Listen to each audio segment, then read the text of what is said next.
to channel -38's telephone for Australian Animal Aid. My name is Daniel Montgomery Jamal Ignatius Smith. And I'm Steph. Tonight, we welcome humanitarian group The Edge as they lower awareness for drop bears. Isn't that right, Steph? It sure is, Dan. A single study by the Association of Human Hindrance, otherwise known as suggests that public knowledge of drop bears is at an all-time high since 2023. The Edge hopes to drop people's knowledge of these tree dwellers so that they can continue to take Homo sapiens by surprise. What a great cause, Steph. Tonight, The Edge hopes to raise, with your help, $20,000 to help fund projects to de-educate about drop bears and their preying habits around schools, workplaces and van rental agencies to help give more opportunities for more drop bears to fall upon truly unsuspecting victims. That sounds great, Dan. How can these slovenly couch potatoes get involved, Dan? Steph, what a great question, Steph.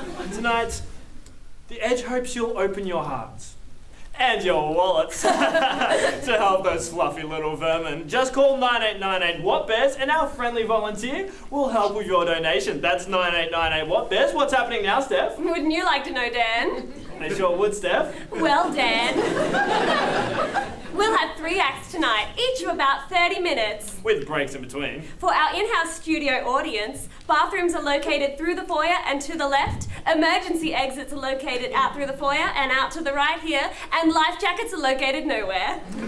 Our first performance is simply titled Global Warming. That's your cue to applaud.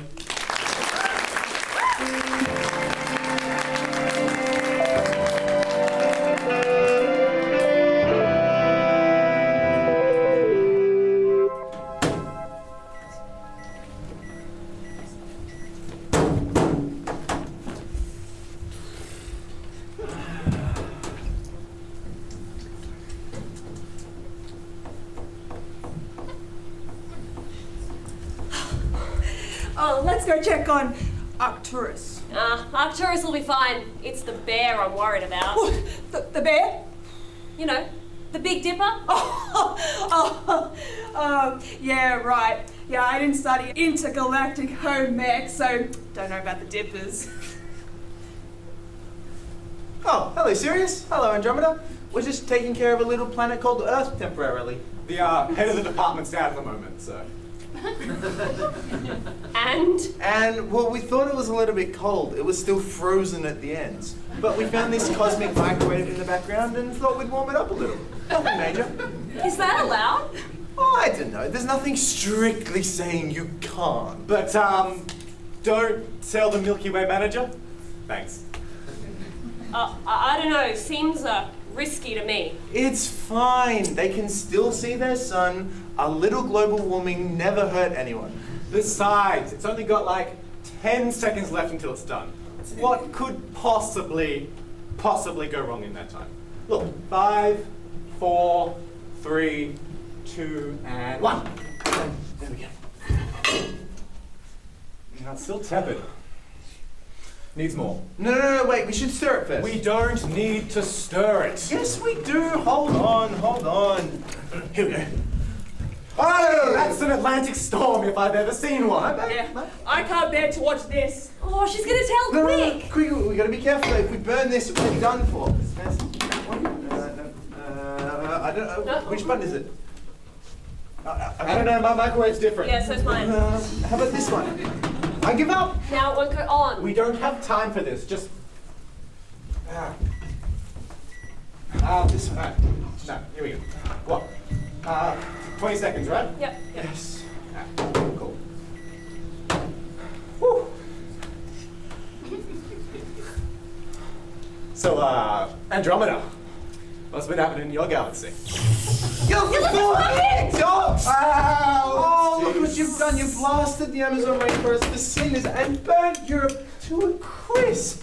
Look, it was just a freak electrical storm. At least it's warmer. The poles are still quite cold. But look, the water has started to rise. The poles must have started melting, so that's a positive. Poland's gone, so's Tasmania. Look, the whales are thriving. I've never seen them so happy. Just a little longer.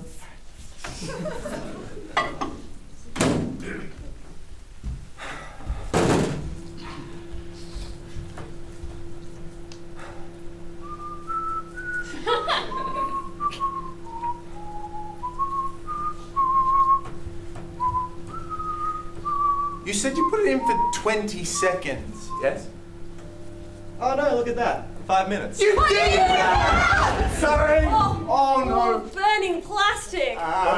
Sorry. That's foul. Oh, sorry. heavens, you've melted the poles right off!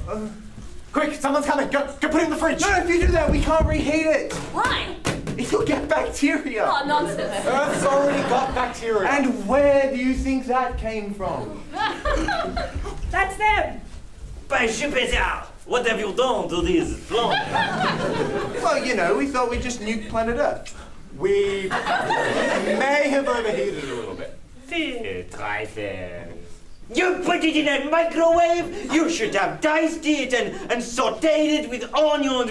You should have simmered it in a vinegar Wait, juice. there's no deer in the sky. You should have served it with pureed potatoes. Mashed potatoes. Pureed potatoes. You should have served it with blanched asparagus. Oh, come on, where are we supposed to get any of that? Up here! Don't worry, we can just season it with some of the Nova dust from the last star we blew up. Yes, so much. Someone care to explain what's going on here? They have butchered this planet by putting it in a microwave. It is now completely inedible. Actually, officer, we might as well be honest. We overcooked it, melted the ice caps, flooded the entire Earth, and produced such an insane amount of toxic carbon emissions that you can smell it from space. Trifles. My job is to maintain intergalactic public order, so planetary crimes do not fall under my jurisdiction, but culinary crimes do. And I'm afraid to say, the evidence against you is rather damning indeed. It is very clear that no oil was used in the preparation of this planet. It's very plain that no herbs or spices were added at all, and it's very obvious in the fact that you did use a microwave. They did not even add onion. I'll bet they did, if they used a microwave. Now, I hope you've learned a valuable lesson here today. Look at all these impressionable people here. You've set them a very bad example. It's a good thing they now know that you should never use a microwave when a perfectly good oven or stove is available. There's nothing wrong with the good old-fashioned way. You have the right to remain silent. Anything you say can be used against you in court. You have the right to talk to a lawyer for advice before we ask you any questions.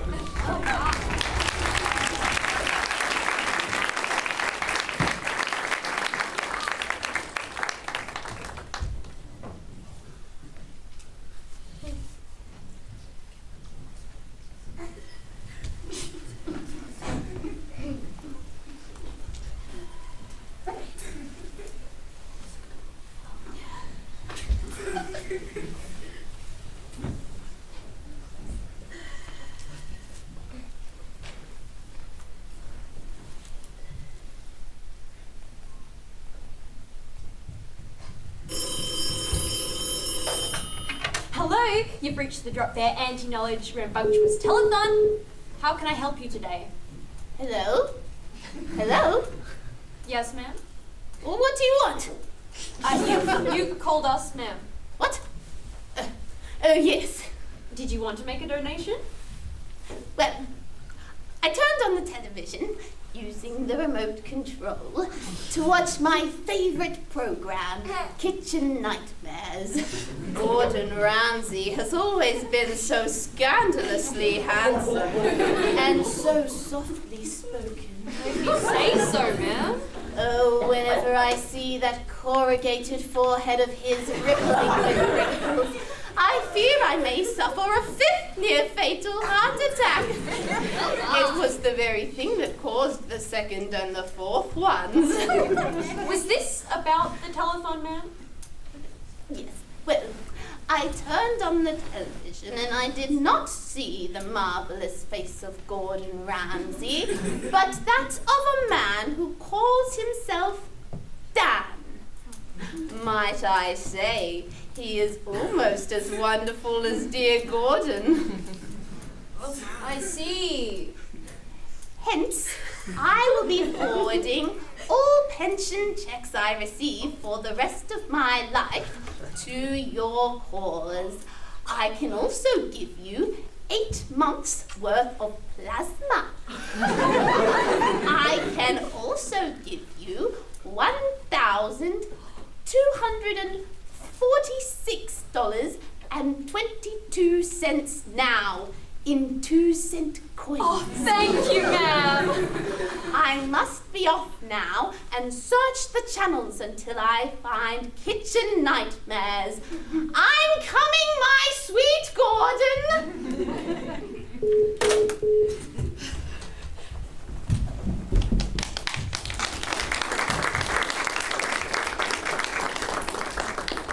Oh, colouring in the phalanges already. Looks like we might reach our goal by night's end. In the meantime, please enjoy this next piece, Wormst-Case Scenario.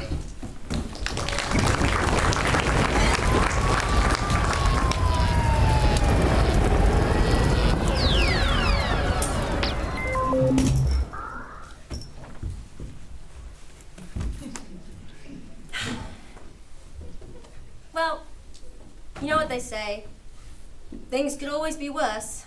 You're right. We may be stuck in the middle of a worldwide hurricane, during a zombie apocalypse, following an absolutely devastating alien attack, but at least we're prepared.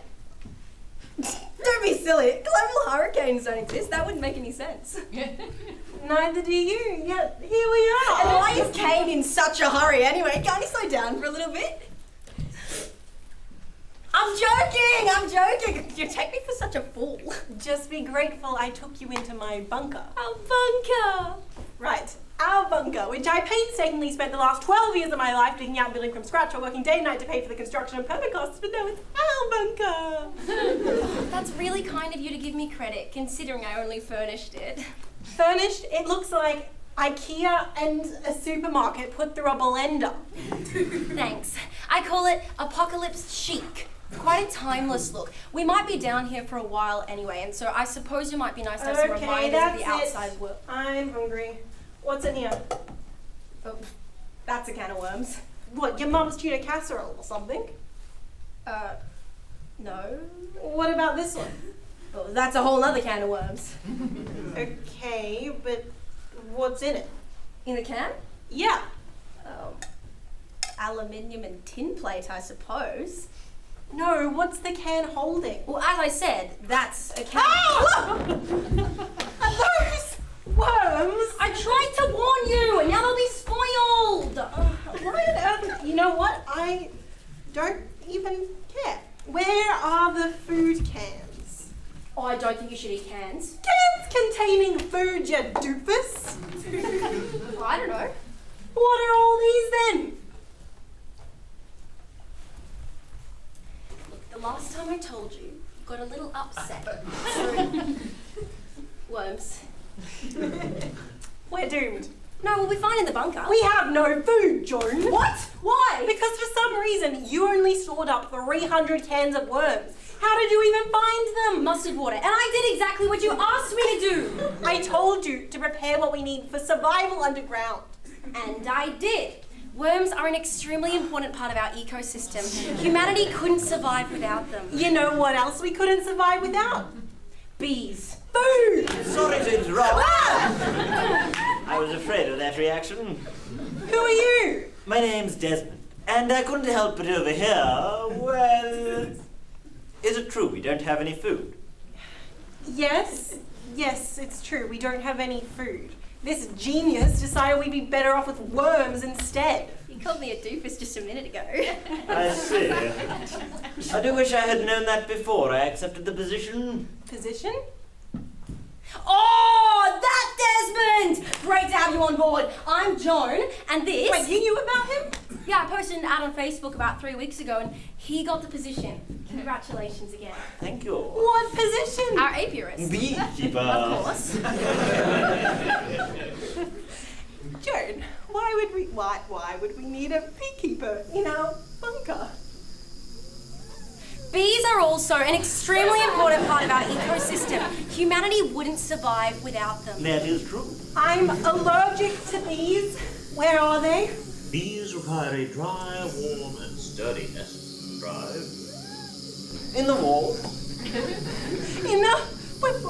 Which walls? All of them. No! Shh! You'll wake up! What was that?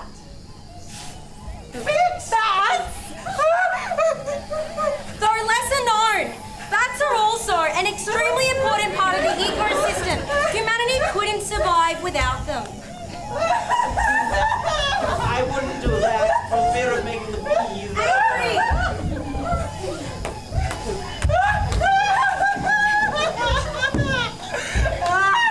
Desmond! Can't you do something? Not really. You've invaded their home after all. This is my bunker! Not anymore. It's okay! I prepared for this!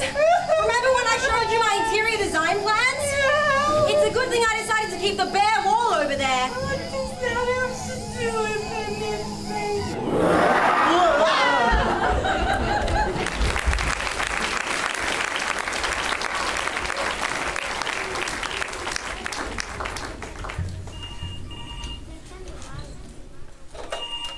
You've reached the Drop Bear Investigation Initiative. How may I help you today? Yes, hello. I am very important roaming vacuum salesman, and you are wanting to be giving me all the money. I'm sorry, sir? You are forgiven. I said you are wanting to be giving me all the money. Sir, this is a charity, Yes. so you would be giving us money. No, I don't think I want to be doing that. Do you know what a charity is? You belittle me, eh? Lady, I am very important roaming vacuum salesman, okay? So you want to be listening to me, okay? Yes, sir. Say you what? You be mailing me all the monies, and I be giving you a free vacuum demonstration. Well, don't you do those for free anyway? Look, lady, I don't be making the rules, okay? I'm just kind, important roaming vacuum salesman with big heart who want to see more bear attack. Drop bears. Eh? Well, drop bears aren't technically bears. Bears fall under the Ursus genus, whereas drop bears are classified as Thalactos planitus. So, You think that is bear? Lady, I be riding my bear door to door every day selling vacuums. Say what? I don't even be wanting the monies you owe me. Good day.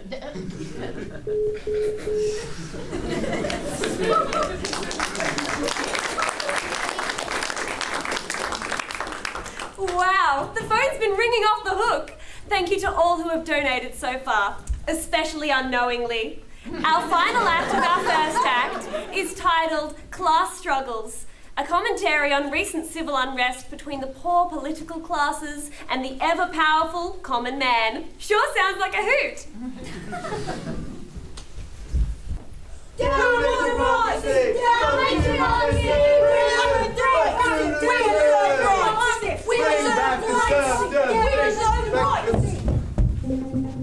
We're in London today, just outside Kensington Palace, in quest of the real story behind the strikes and riots. This well-dressed man is Roger McIntyre, Member of Parliament for Hertfordshire, and one of the ringleaders of the riots. So, Roger, what was it that prompted this extreme and unusual course of action?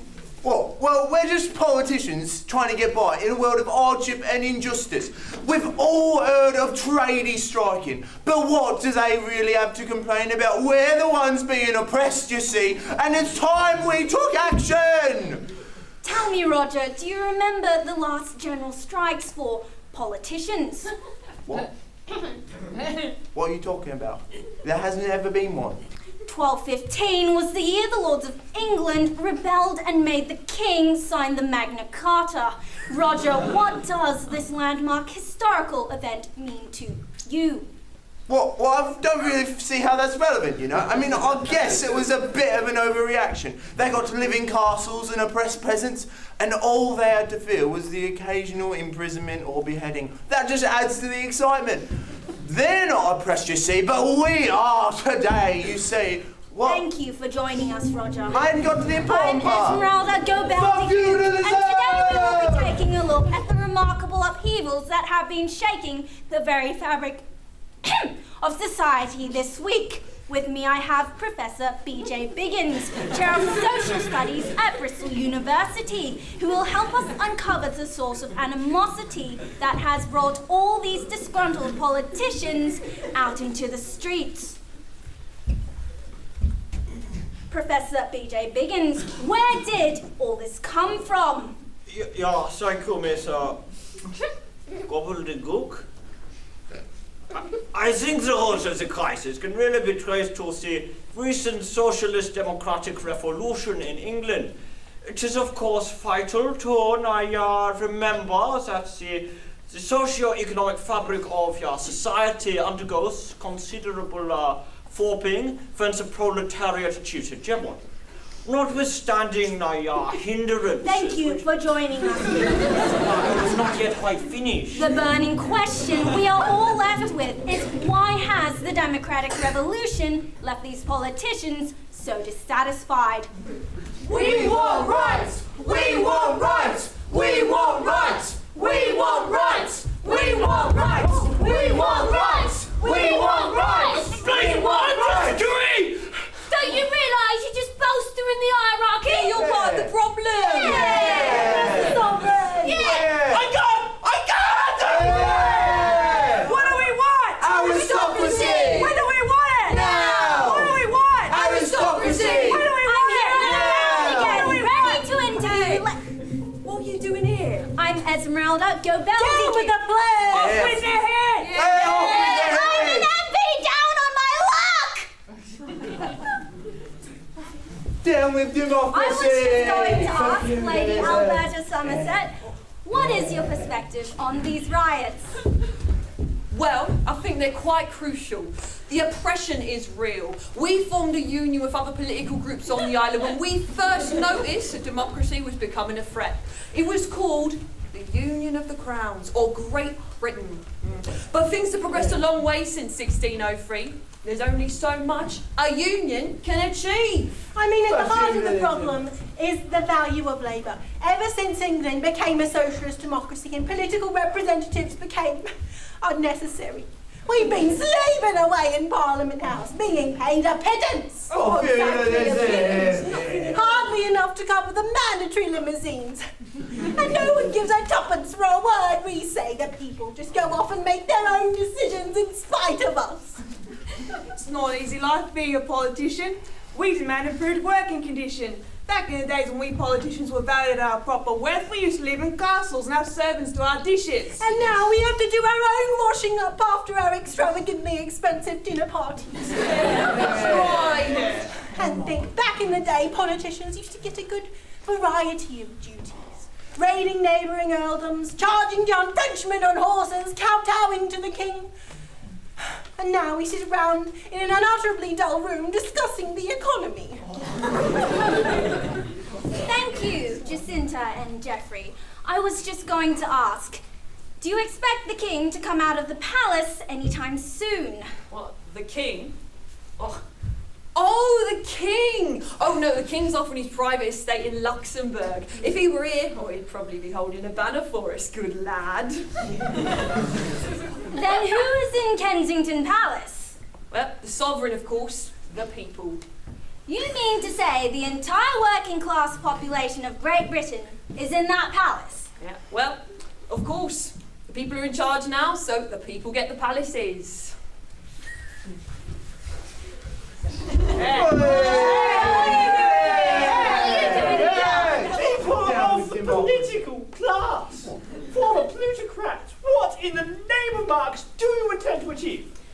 All history is the history of class struggle! Yes, that's right. Good sir, what do you mean by that? The people have had their heyday. It's time for the downtrodden of the earth to revolt. Yeah. It's time for the lords and noblemen to show that we have not been wholly crushed by the iron boots of the plebeians.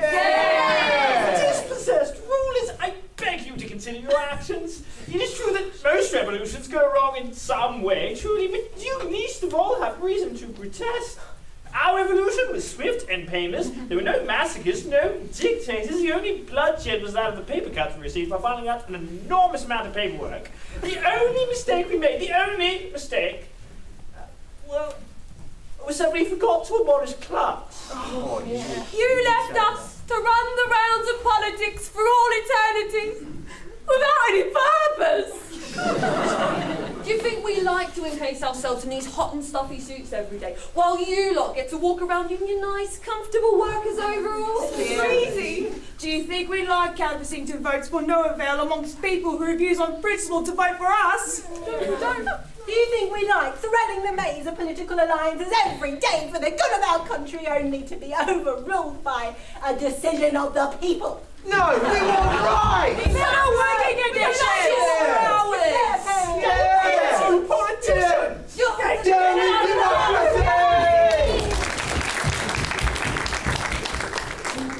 It's been 2 days now since the riots have started, and the situation has not changed. The people of Great Britain seem to have created their own self-sustaining agrarian economy within the palace and show no signs of capitulating. Meanwhile, politicians have been cited by tourists throughout London, committing acts of vandalism against independent shopfronts and suburban houses. And the King of England has returned from his holiday, seemingly eager to strike a blow for freedom and justice in an atmosphere of heartless democracy. Oh, my lord the king, or rather comrade, my lord the king. Surely you have not joined forces with your own fellow parliament to overthrow the commonweal of your beloved people. What a joke! You think I could be a Democrat like you? Well, no, but save yourself for a bolder revolution. No way, Jose. Working conditions for deposed monarchs are appalling. There's no sympathy. No one sheds a tear to think how far I've fallen. You literally work around the clock. Well, I don't mean literally around the clock, but you get what I mean. Trying to make witty small talk with glum dukes and barons who are every bit as miserable as you are in vandalised palaces with broken windows no one ever cares to repair. And all for what? Nothing. You don't make decisions no more? No, the people do that. You don't make marriage alliances with neighbouring states? Not in this modern world. And besides, the princesses and dauphins are often Hollywood following their arts. You don't even serve as a public figurehead. Not since the monarchy's become a bad word. You pose all day for the paparazzi. Only for at the end of it all, the film to be deleted because no one even cares to watch it. Well, you know what I say? I say we've had enough of this. Yeah. Aristocrats of the world unite! Yeah. Show your mettle! Yeah. People of a bygone era! I can see that you detest the fact that our revolution left you unharmed. So what would you have us do? Shall we abolish class now? No! Then what is to be done? We cannot compromise our constitution. You should have abolished the political class when you put it out of power. Now, we're a mere husk. A shadow of what we once were. Unable to live. And unable to wish to die. Don't abolish us, but don't ignore us. We want the old times back. Yeah. Please. We want the old times back. Sir, we may not have shed blood, but we have done a terrible thing. You can hardly help us now. Our time is past, and all that is left is for us to pass slowly into the sad annals of regret. Oh my. All my heart. It's too late to say sorry now. The damage is already done. Down with the free market! Yeah! And the fighting has finally begun. Today it's the politicians against the people, the parliament against the palace. In another word, decency against democracy. I know which side I'll be taking. For democracy and despotism! Yeah!